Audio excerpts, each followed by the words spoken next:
So I'm going to ask our panelists to please introduce themselves. They've been asked to discuss their experiences with applying. Mostly, I've asked the students who have won fellowships to discuss what they wish they had known when they started to think about applying. So here's a mic. So Pat, if you would introduce yourself, please. Yes, hi, I'm Patricia Bianconi. I'm a professor of chemistry. I've, of course, written academic grants for my own research, but I've been working with GrantSearch for a while. I help Betty with the workshops, tell students the best ways to write grants, and I also edit students' grants drafts personally. So I've been doing a lot of work with them.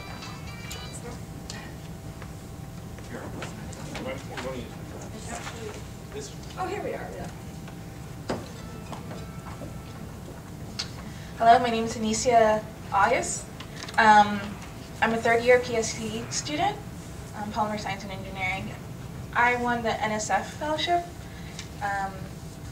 and to begin with, I didn't think I would get it because I was like, well, my grades aren't that great, and well, they were average, and my GRE scores were, I thought were average, so I was like, all these fantastic people are going to probably beat me.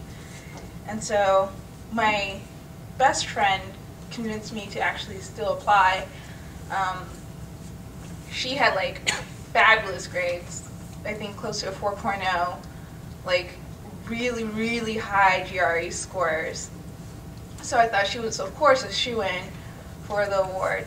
And so we each worked on our applications, and at the end, she got honorable mention, and I actually got the fellowship. And I think the difference was our experiences. So don't underestimate what your experiences are. One thing that they noted on my application was that they really liked my politics aspect in my undergraduate career, which was literally a sentence in my whole entire 6-page application, because that's personal statement, you know, research and everything. So I guess my advice is kind of don't underestimate yourself, and you never know what will catch, you know, the judges or the panelists' attention.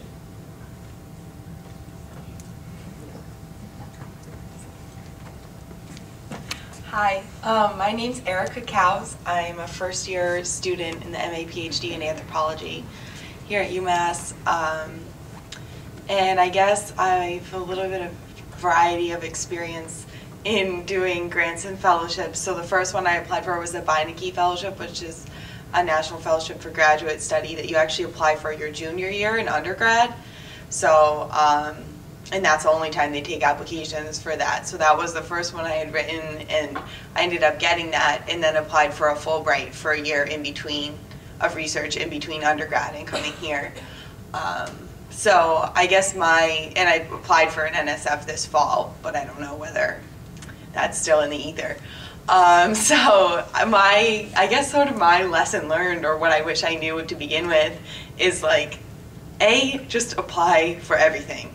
Anything that you think that, like, don't underestimate it, like you're saying, and make sure you watch out for emails or that come around from your department or from people you know that say, hey, maybe this is applicable to what you're doing or the stage you're at. Because I had so many people, that afterwards they're like, oh, I've never heard of that before. And I'm like, it went out as an all-campus email. You saw it. Like, what do you mean you've never heard of it before? So I would keep your eyes open and don't underestimate yourself. And the more of them you write, the better you're going to get at writing it. So I think, like, especially as it goes over time, I've noticed, and it becomes part of my mindset of when I'm thinking about, research design and stuff, I'm also thinking kind of in two tracks in terms of how I present this as my own research, and then also how would this be fundable, or, how would I present this in a grant writing kind of a genre. So I think it's worth it for the experience of just doing it, even if you're not going to get every grant, but you'll, develop those skills just through doing it.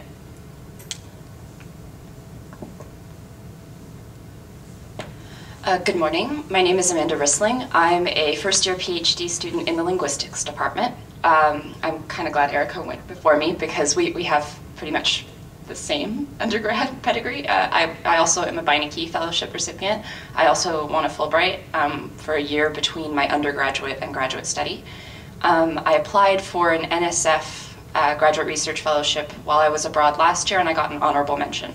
So one great thing about the NSF, just a little plug, is that they actually give you comments on your application. So they tell you what they liked and what they didn't like or what they want more of. And those comments were very helpful for me this year as I'm applying again. I think the biggest piece of advice that I can offer is you might not want to take a very classical approach to what you think working on your grant means. So we heard from Betty that you should start well in advance, and that's true. But that doesn't mean you have to be writing up furiously 6 months ahead of time and then going through arduous processes of revision. Yes, that happens later on. But talking to friends, having coffee with someone who's maybe in a related field but not exactly where you are, and forcing yourself to verbalize what you're thinking about long before you actually write it down. Allowing yourself to keep a notebook where you can just jot not even full sentences, but things that you think might be germane later in the application. These things count.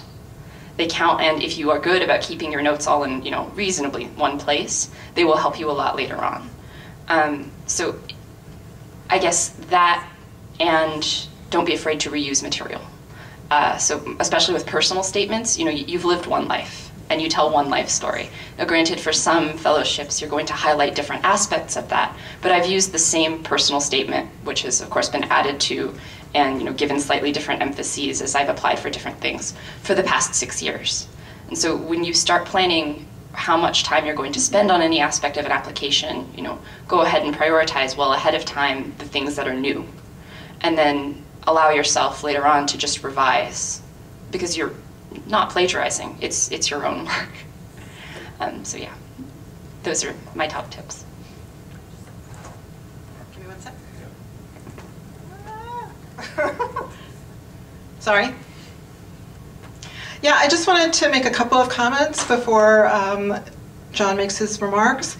The NSF that they're talking about is the Graduate Research Fellowship, and we are urging people who are early in their careers, you can apply for the Graduate Research Fellowship if you're in the STEM fields and the social science fields, up until I believe it's your 3rd semester. So if you just started in September, you can still apply for this next fall.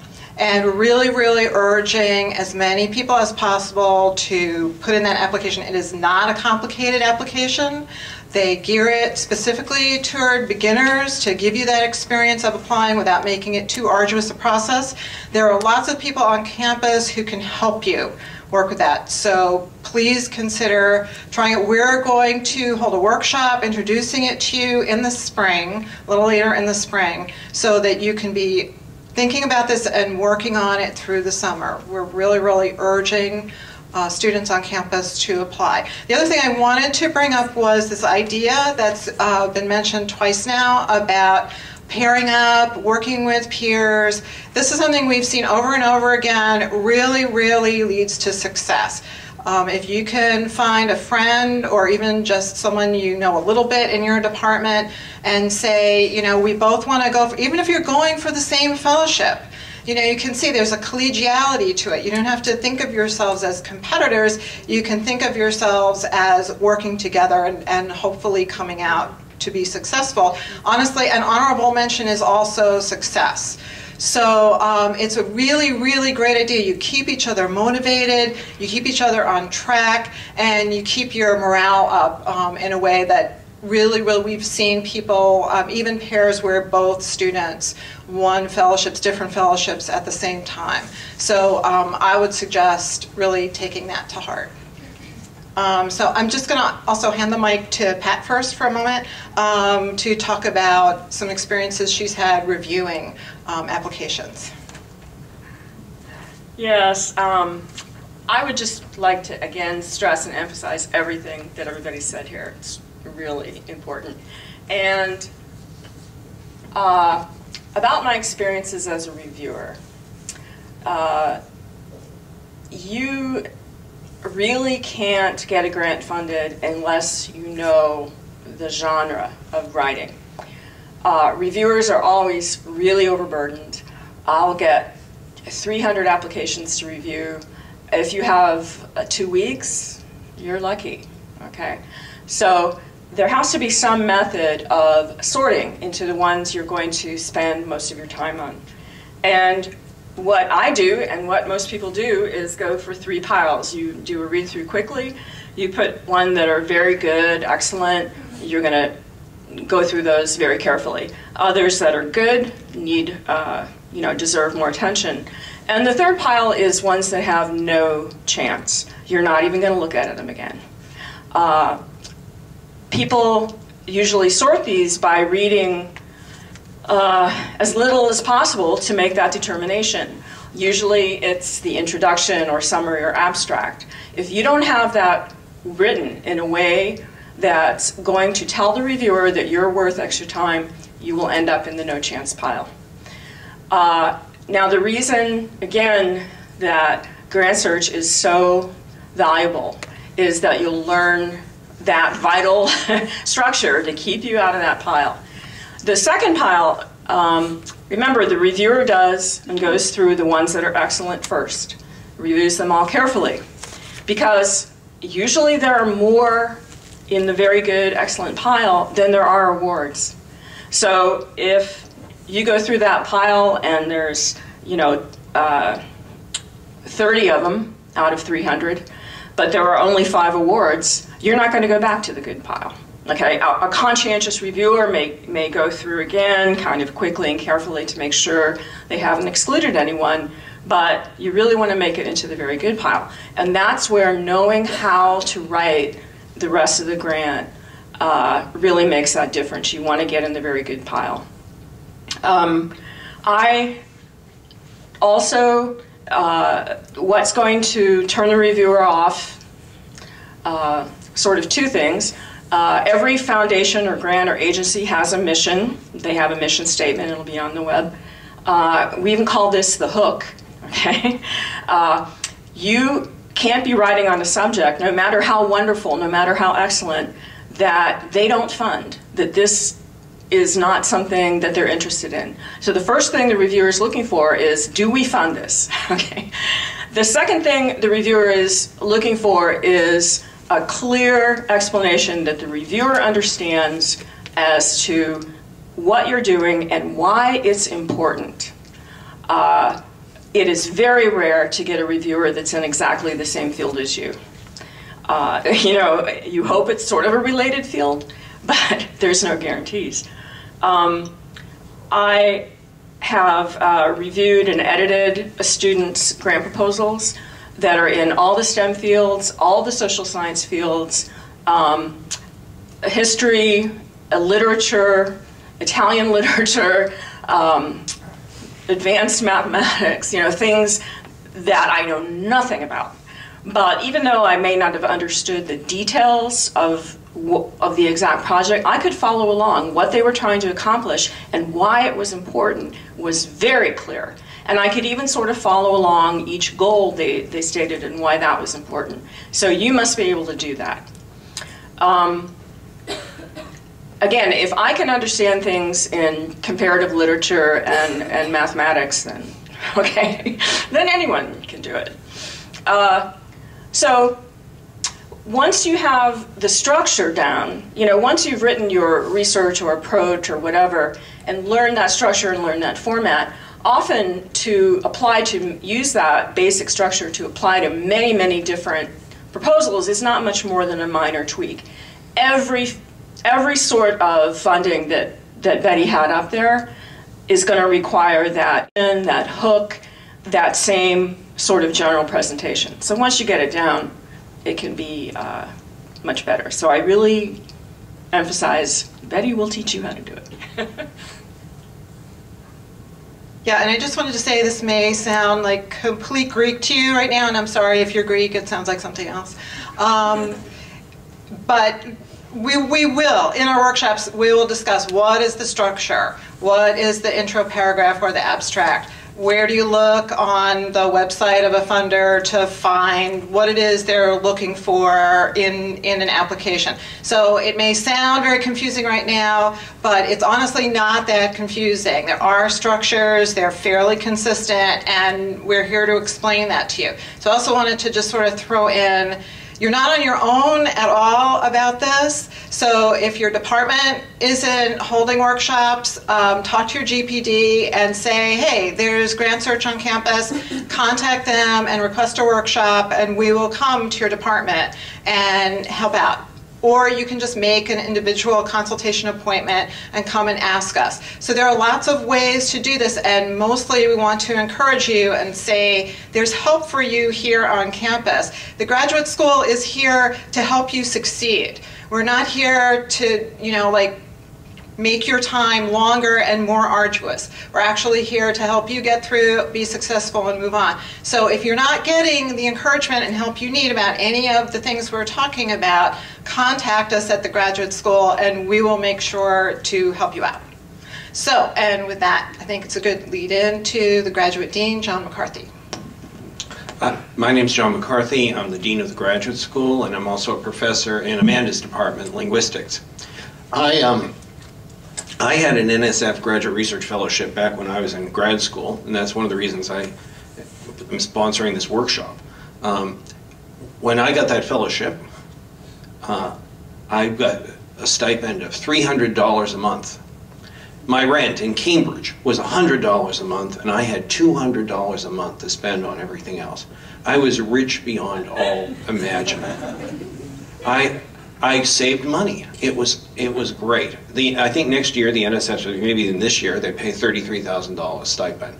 That's actually, it's almost kept pace with inflation.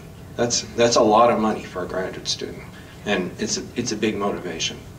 I want to really kind of emphasize some of the points that people have made already. So Pat just made the point about reading proposals outside her field. I was once on a panel for the Ford Foundation selecting pre-doctoral and postdoctoral fellowships. And the panel was given the proposals in linguistics, my field, archaeology, sociology, and ethnomusicology. How they come up with those. And the panel itself had an ethnomusicologist, thank God, me, a linguist, a psychologist who had, because they didn't have enough people for this panel, and a sociologist, and I don't think there was an archaeologist. But we muddled through, okay? That's why it's so important that at least the introduction to your proposal be intelligible to any educated, basically any educated person. It's really crucial. And that's a valuable skill, to be able to explain your work in that way. That's the skill that's called on in something like an elevator speech. Do people know what an elevator speech is? It's a pitch where you describe your research, what you're working on, in the time it takes to go up a few floors. You get 30 seconds maybe, or a minute in which to do that. Well, that's a skill that you need to develop, because when you're on the job market, the academic job market or other job markets, and you're at a conference or something like that, that's how long you're going to have to make people understand what it is you do and why they should pay attention to you and talk some more. And if you just stand there going, oh, well, I'm trying to think, then, well, okay, too bad.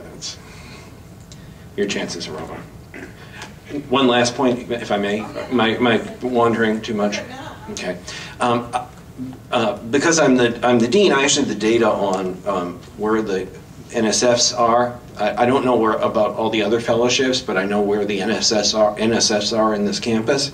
And so when I look at the list here, I see, well, the program with the most is computer science, but they also have a very large number of graduate students. And so does polymer science, and they have a lot of NSFs. But then I look at this and I see that there's some small programs, much smaller doctoral programs, that have a lot of these fellowships. Environmental conservation has 2. Organismic and evolutionary biology, a really small program, has 2 of them.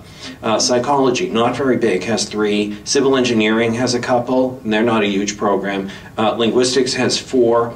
And so, and those are the only departments that have more than 1 fellowship holder. What does that tell me? It tells me that in some departments they're making a concentrated effort to get students to apply for this, and they are helping students to apply. You can actually help students to apply. We provide that service, and we're trying to help the GPDs to do that as well.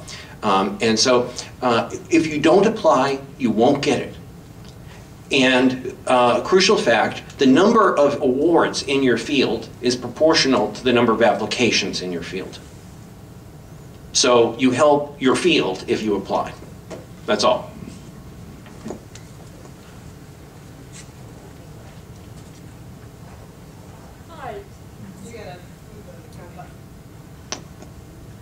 Hi. Yeah, I just had a thought about that.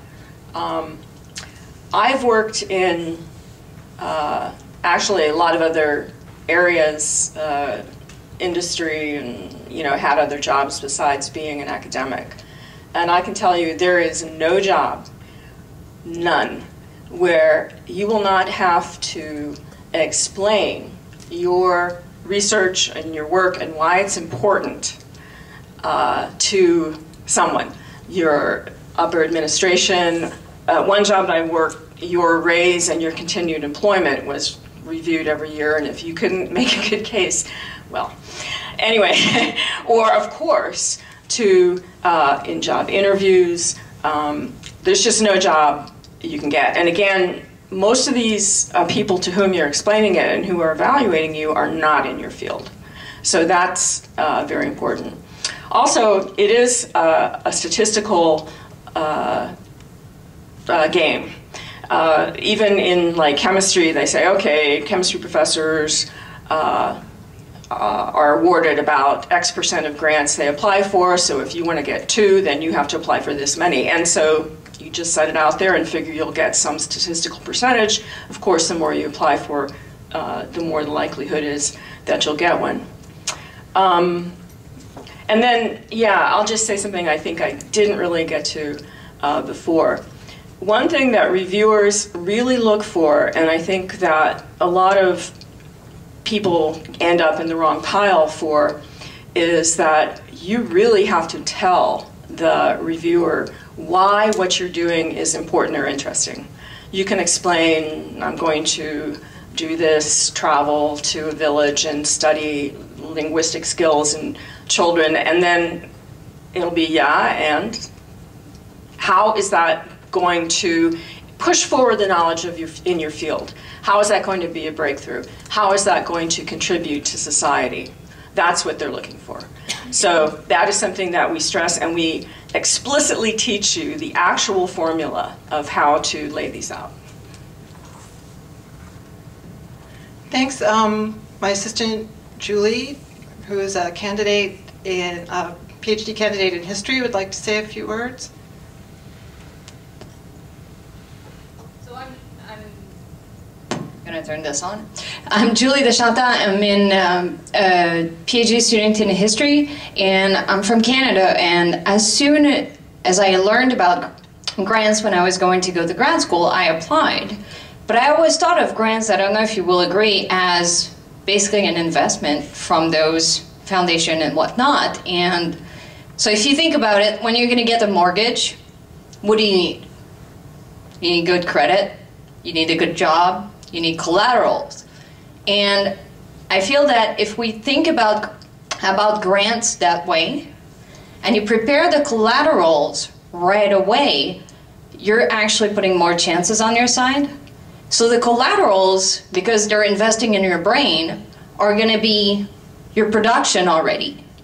So as soon as you can, try to present at conferences, try to write an article, try to do as much as you can right away. In the same way, faculty members are going to be your endorsers.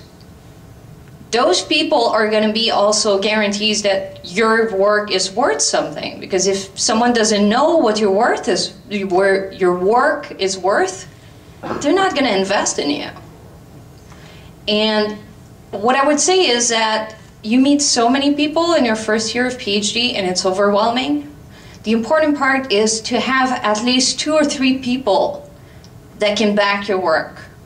2 or 3 people that will have something to say about you.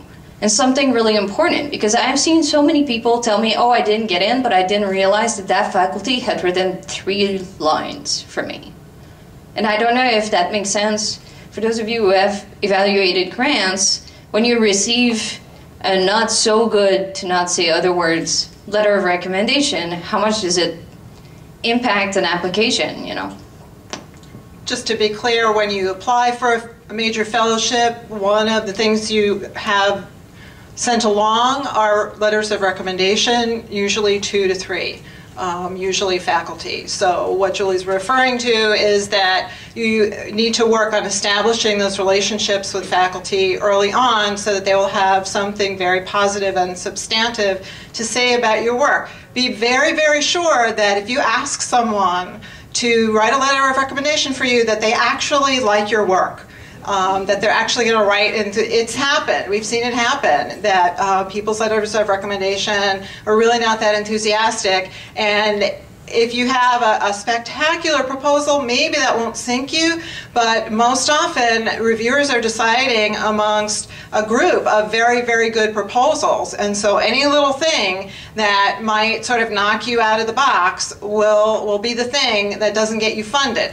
And so if everybody on that list has 3 spectacular letters of recommendation, except for you, and you have 1 letter that's not so great, that's how they're going to eliminate you. So never give the panel an excuse to count you out.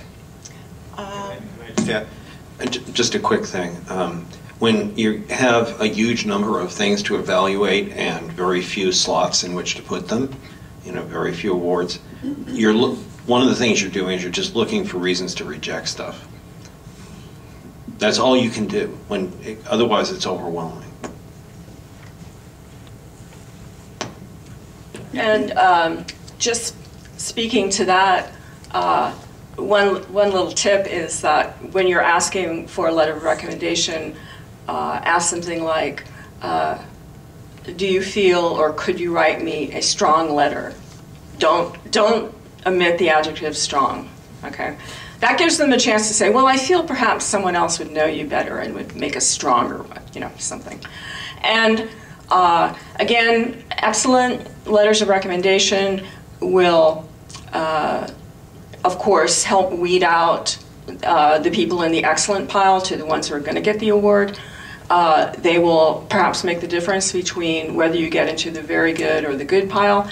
But I'll tell you, you know, I don't, and I know a lot of people don't, even look at the letters until the research proposal has passed through the initial scan. And I'll never see the letters of the people in the no chance or the good. If people write good letters, but you haven't shown that you've acquired grant writing skill, you're done. So. And I also want to make one quick remark when Julie was talking about collateral that you're gathering before you put in your proposal. For science people, that's often a pilot study. So just so you know, if you have a small study, I think social science people also have that opportunity. So you may or may not get published before you apply, but anything that you've got that demonstrates that you've done some research before, you know what research is about, especially when you're going to apply for the NSF Graduate Research Fellowship. They need to see that you've got some research experience behind you, and anything like that that serves as a pilot is really, really important. So if you don't have that yet, that's something to really work on getting. So. I don't want to leave out the humanities people here because we've been talking about more of the other fields. This is absolutely possible. I reviewed a woman who was writing a proposal to travel to Florence for a year and study the original manuscripts of Boccaccio in the Uffizi Museum, which is nice work if you can get it. But anyway, she had good collateral. She was very able to explain the goal and why this was important and how it would push scholarship forward and also be important to society. So there's no reason, you know, that you should feel that you can't do that. Yeah, I want to open up for questions just in case, but sure, yeah, go ahead. I just realized that one thing that really helped me when I was writing everything, was to see examples of things that had been successful before. And the question is, how do you get your hands on those, especially if you don't know anyone personally? And my answer to that is to ask the people who help with the writing, right? So I've asked my GPD, I know we have a couple NSF fellowship winners here.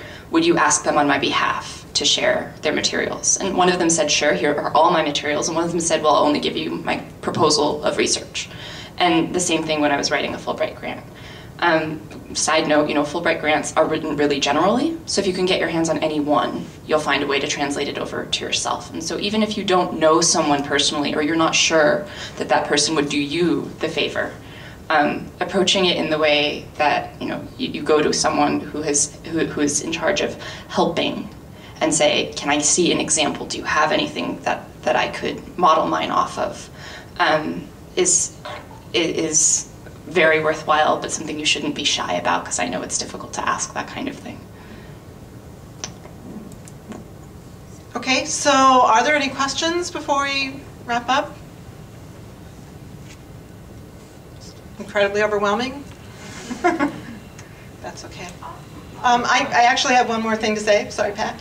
From my perspective, one thing that I would really encourage you to do is hold on to your passion for what you're working on. You're here because you're passionate about something, and even if you don't have your specific dissertation topic, thesis topic set up yet, make sure that you don't lose that. Especially when it comes to writing a grant application, if you feel passionate about what you're doing, no matter how you craft it, no matter how many revisions you go through, that passion will show through, and it's one of those intangibles that can move a reviewer when you step forward out of your writing as a three-dimensional human being who has a real sense of what they're doing and why, and are very, very focused on it. So we're heading up toward the break. Any last words from anybody? And this sounds so overwhelming and like a lot of work, but actually if you approach it this way, if you get examples of writing, once you learn the structure, you get help finding the places, it's much faster than doing it yourself on your own. So. And don't wait till the last minute. Right, so plan ahead, start early, and by the way, start early. Thanks so much to our panelists who came. We really appreciate it. Please stick around for the Center for Teaching presentation and have some coffee.